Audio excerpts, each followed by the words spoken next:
Ah, vous êtes là? Comment allez-vous? Wow! Qu'est-ce que c'est que ce bordel? Est-ce un simple problème d'électronique ou un poltergeist a provoqué ce qui vient de se passer? Ah oui, on est là pour se faire peur. Ah oui. Les amis, aujourd'hui, je ne vais pas vous lire un thread Twitter ou Reddit ou quoi que ce soit, mais je vais vous parler de mes 3 histoires d'horreur préférées, dont l'une qui est celle qui m'a fait mettre un pas dans le paranormal et qui m'a fait adorer ça et surtout adorer les films d'horreur. C'est vraiment grâce à cette histoire-là. Voilà, je vais devoir un peu synthétiser tout ça, puis je vous mettrai des sources dans la description si on a qui veulent lire avec précision certains trucs. Je trouve ça passionnant. On commence avec l'exorcisme de Michelle Anne-Lise. Ouais, peut-être je vais me reconvertir dans la voix off, ouais. Il s'agit du cas de possession démoniaque le plus connu de l'histoire et l'un des plus documentés. Il y a même eu 2 films dessus tellement cette histoire est connue. C'est celle-ci qui m'a fait plonger dans le paranormal. Je vais vous la conter avec un plaisir démesuré. Anne-Lise Michel est une jeune Allemande née le 21 septembre 1952 à Lidfling en Bavière.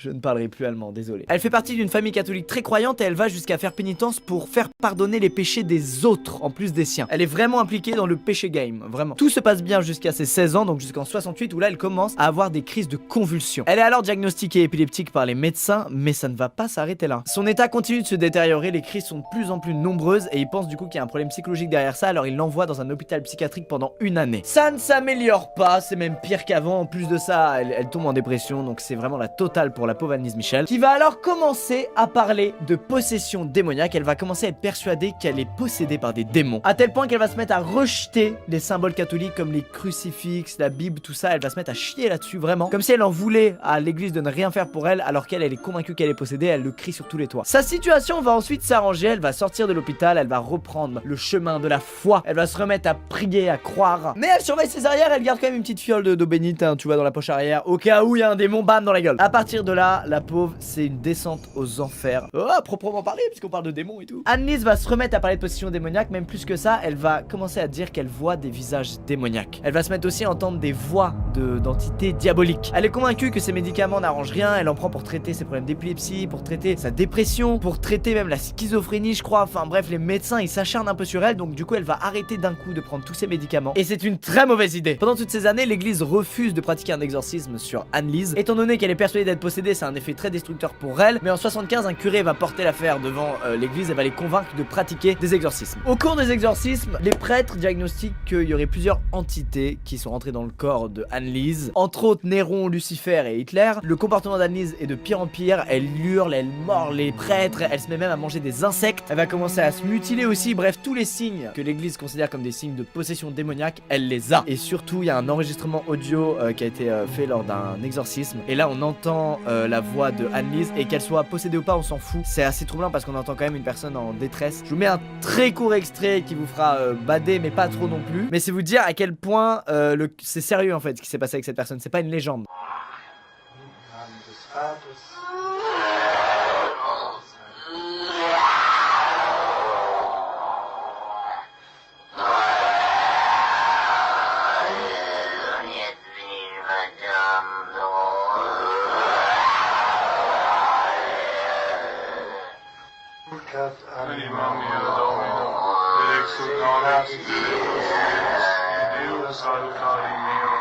Le 1er juillet 76, Anne-Lise décède, elle meurt à l'âge de 25 ans après des années de souffrance, et cette histoire a fait d'elle le cas de possession démoniaque le plus connu de l'histoire. Ça, c'est l'histoire comme les gens aiment la raconter, sauf qu'il y a un décor qui est beaucoup plus glauque après ça, c'est-à-dire qu'il y a eu un procès qui a commencé en mars 78 et qui a accusé en fait les prêtres qui ont pratiqué les exorcismes et les parents d'Anne-Lise de négligence, entraînant la mort d'une personne. Le procès était assez dingue et emblématique parce que ça opposait l'église qui parlait de faits surnaturels comme de possession démoniaque à la science, les médecins, qui expliquaient que le comportement d'Anne-Lise était lié à tous les médicaments qu'elle prenait et leurs effets secondaires, et aussi à l'arrêt brutal de cela, c'est-à-dire que c'est des traitements lourds et quand t'arrêtes en plein milieu, ça met ton cerveau un peu en bordel. Résultat du procès, les parents d'Anne-Lise et les prêtres furent condamnés à 6 mois de prison avec sursis. Pourquoi? Parce qu'en fait, s'il y avait eu non-lieu, ça donnait raison aux prêtres d'avoir eu ces pratiques-là sur Anne-Lise, et ça aurait surtout montré que la justice voit la possession démoniaque comme une réalité et non plus comme un mythe ou quelque chose de paranormal, mais on n'a pas de preuve que ça existe vraiment. Voilà, c'est assez ouf comme histoire, ça opposait vraiment le paranormal et la science, et ce qui est horrible, c'est que les symptômes d'une possession démoniaque, si ça existe, sont vraiment très proches, voire exactement les mêmes que les effets secondaires de certains médicaments que tu prends quand t'as un traitement lourd contre certains problèmes psychologiques, entre autres. Donc du coup, ce procès était compliqué et ça rend l'histoire assez folle, et en tout cas, Anne-Lise Michel, paix à son âme, et c'est horrible ce qu'elle a vécu. Et voilà, que ce soit une possession démoniaque ou juste un problème psychologique, c'est affreux. Bon, maintenant que vous allez pas dormir, bah autant que je continue, que je vous raconte une deuxième histoire. Je suis le père Castor de ma génération. L'histoire de Robert la Poupée. Oh là là, cette voix. Robert the Doll, une histoire qui m'a marqué de ouf parce que c'est l'une des rares histoires qui contient une poupée hantée. Bah je crois que c'est la seule en fait avec Annabelle. Et surtout cette putain de poupée, elle a une gueule un peu atypique. On a souvent parlé de poupées dans les vidéos, mais regardez-moi ça. Qu'est-ce que c'est que ça? Qui a designé ce truc? En 1906, Robert Eugène Otto est un jeune enfant qui vit en Floride et qui se voit offrir une poupée. Il est encore enfant à ce moment-là. Quand il reçoit la poupée, elle fait carrément sa taille. Et c'est la servante de la famille, de la maison, originaire des Bahamas, qui lui a offert cette poupée. Et elle est vue comme une personne qui pratique un peu la magie noire et le vaudou. La théorie, c'est qu'elle a offert cette poupée au fils de la famille pour se venger du calvaire qu'elle vivait à cause d'eux. Alors, Robert trouvait que la poupée lui ressemblait, donc il lui a donné son nom,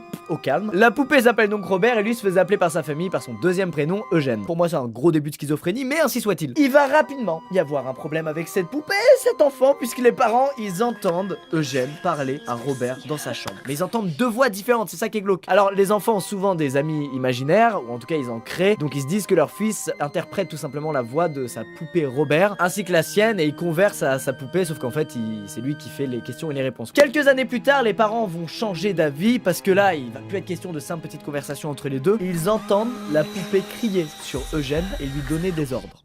Au calme, Robert, il prend un melon, mon pote, t'as jamais vu ça. Les parents ont même dit que quand ils sont entrés dans la chambre, ils voyaient Eugène dans un coin de la pièce en PLS et Robert posé sur une chaise. Au calme. Eh, t'es une poupée, tu redescends, mon pote, ok? Souvent, quand les parents rentraient chez eux après être allés en vacances ou au cinéma, ils retrouvaient des trucs cassés dans la maison et le pauvre Eugène, il avait rien fait. Du coup, il répondait Robert did it, c'est-à-dire c'est Robert qui a fait ça. Cette phrase aujourd'hui, elle est commune un peu dans les familles en Floride. Quand un gamin a fait une bêtise, il dit Robert did it, tellement. C'est vous dire à quel point l'histoire de Robert the Doll est connue là-bas. Le temps passe, les années passent, les parents d'Eugène décèdent. C'est triste, mais c'est la vie, c'est comme ça que ça se passe. Eugène se retrouve alors à vivre dans la maison de ses parents sans ses parents. Bon, c'est un adulte maintenant, hein, il a 30 ans, enfin tu vois, voilà. Il se retrouve donc avec une chambre en trop. Qu'est-ce qu'on fait quand on a une poupée en trop et une chambre en trop? Et ben on unit les deux. Voilà pour que la poupée ait sa petite chambre à elle. Eugène, tu fais quoi là? Eugène va ensuite étudier l'art à Paris, puis il revient vivre dans cette fameuse maison des années plus tard avec son épouse, Anne. Eugène, il continue de parler à Robert la poupée. Anne, elle se dit, mais qu'est-ce que c'est que ce bordel? Ça dure, ça dure, ça dure, et un jour elle fait, j'en ai marre! Elle négocie, Robert, ça dégage, ça va au grenier. Voilà. Et là, c'est très très glauque, puisque les voisins vont se mettre à aller voir Eugène en lui disant, mec, il y a un truc dans ton grenier qui bouge. Robert la poupée se met aux fenêtres du grenier, puis bouge, passe d'une fenêtre à l'autre calmement. Ah ok. Mais Eugène refuse de jeter Robert à la poubelle. Anne, ça va la rendre folle.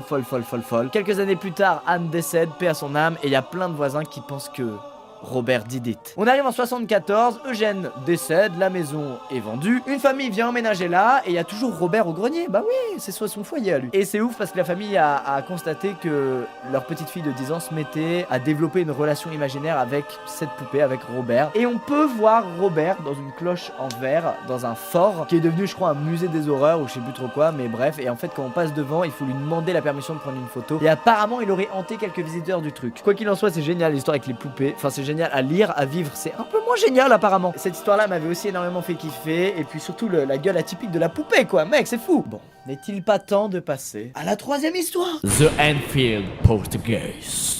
Eh, pas dégueu celui-là. Alors déjà, qu'est-ce qu'un poltergeist? Ça vient du coup de l'allemand poltergeist, c'est le dérivé de poltern, qui veut dire faire du bruit, et geist, qui veut dire esprit. Il s'agit donc d'un phénomène paranormal consistant en des bruits divers, des déplacements, apparitions ou disparitions d'objets ou autres phénomènes a priori inexplicables. Oui, j'étais sur Wikipédia. On bat les couilles. Nous sommes en 1977 à Enfield, une ville d'Angleterre. Peggy Hudson vit dans une petite maison avec ses 4 enfants, et elle va être témoin de phénomènes paranormaux. Ça va partir en couille, et j'adore cette histoire, déjà parce qu'elle a inspiré mon film d'horreur préféré, Conjuring 2, et surtout parce que c'est le cas d'apparition de phénomènes paranormaux le plus documenté de l'histoire du poltergeist. En vrai, il y aurait matière à faire une vidéo juste sur cette histoire-là, mais vu qu'elle est extrêmement connue et que d'autres l'ont déjà fait, je vais pas vous faire ça. Je vais juste vous dire les grands traits de l'histoire, et pour les curieux, vous irez voir en détail, mais c'est hyper intéressant. Peggy Hudson vit dans une petite maison à Enfield, comme je viens de vous le dire, et elle élève ses 4 enfants là-bas. Margaret, 13 ans, Janet, 11 ans, Johnny, 10 ans, et Billy, 7 ans. Nous sommes le 31 août aux alentours de 21h, donc c'est pas très tard en plus, et Peggy est posée dans sa chambre en train de dormir lorsqu'elle entend un crissement qui vient de la chambre des enfants. Elle rejoint la chambre en courant, les 2 enfants sont réveillés, relevés dans leur lit, et ils disent putain maman on a peur. Il faut savoir que la veille, ses enfants lui avaient dit ah maman au secours, nos lits bougent tout seul, au secours nos lits bougent tout seul. Cette fois-ci c'était la chaise qui apparemment bougeait toute seule. Peggy calme les enfants, elle regagne sa chambre et elle entend un petit glissement bizarre. Elle retourne dans la chambre et là il y a 4 tocs qui proviennent des murs de la maison, comme du cœur de la maison. Et là la commode, donc une commode c'est très lourd, qui est